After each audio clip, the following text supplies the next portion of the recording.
selamat pagi. Jumpa kembali dalam renungan harian GMI Ebenezer. Berbahagialah orang yang bersandar kepada Tuhan. Dalam situasi kondisi yang sulit, dia akan tetap bertahan dan bersinar seperti terang tengah hari. Kita berdoa. Bapa yang baik, kami percaya ketika kami memanggil nama Tuhan dalam kesesakan jiwa kami akan mendapatkan kekuatan yang baru. Kami juga percaya di tengah persoalan, pergumulan, tantangan hidup yang kami hadapi, Engkau tidak pernah membiarkan kami sendiri, tapi kami merasakan ada tangan Tuhan yang selalu menopang. Oh Tuhan, berkatilah firman-Mu pagi ini, supaya firman-Mu ini menjadi kekuatan untuk kami mampu bertahan menghadapi setiap ujian hidup. Di dalam dan demi Yesus Kristus kami berdoa dan mengucap syukur. Amin. Pagi ini kita akan bersama-sama merenungkan satu tema firman Tuhan. Penderitaan adalah ujian hidup. Jika kita berbicara tentang penderitaan, ada beberapa hal yang perlu kita ingat. Penderitaan itu bisa diakibatkan karena kelalaian kita, karena kebodohan kita mengalami penderitaan.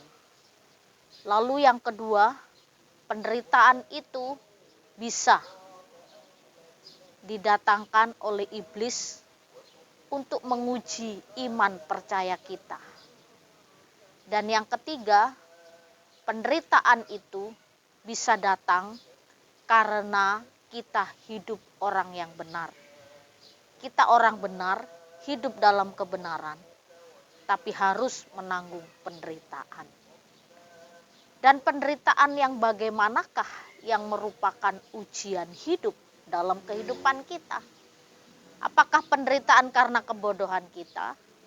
Ataukah penderitaan karena iblis yang merencanakan sehingga kita hidup menderita? Ataukah penderitaan karena kita betul-betul orang Kristen yang menghadapi berbagai macam kesulitan karena iman percaya kita? Dalam konteks 1 Petrus pasal yang kedua ayat yang ke-19 demikian. Sebab adalah kasih karunia jika seorang karena sadar akan kehendak Allah menanggung penderitaan yang tidak harus ia tanggung. Jadi ini satu konteks ketika Petrus berbicara kepada jemaat-jemaat tentang penderitaan Kristus sebagai teladan. Ketika itu jemaat sedang menghadapi penganiayaan penderitaan karena mereka percaya kepada Yesus Kristus. Dan penderitaan itu diakibatkan karena iman percaya mereka. Lalu Petrus menguatkan, meneguhkan iman percaya mereka. Bersabarlah dalam penderitaan yang seharusnya tidak kamu tanggung, tapi kamu harus tanggung. Dan lewat penderitaan itu, belajarlah seperti Yesus Kristus. Dan jadikanlah Yesus Kristus sebagai teladan di tengah-tengah penderitaan. Petrus mengingatkan kepada jemaat untuk tetap kuat, tetap teguh dalam iman. Meskipun dalam penganiayaan penderitaan, mereka harus tetap setia kepada Tuhan.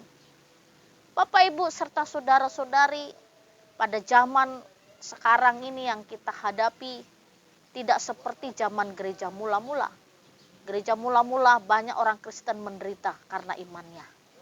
Kalau sekarang ini mungkin banyak orang Kristen menderita karena kebodohannya.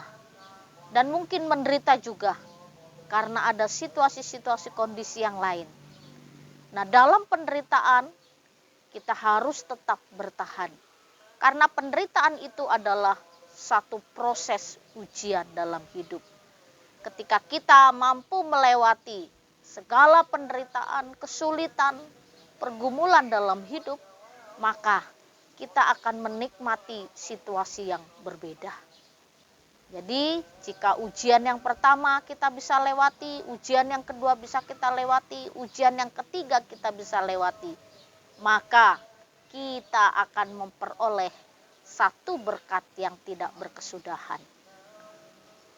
Bapak, Ibu, serta saudara-saudari, Ayub pernah mengalami ujian penderitaan dalam hidup.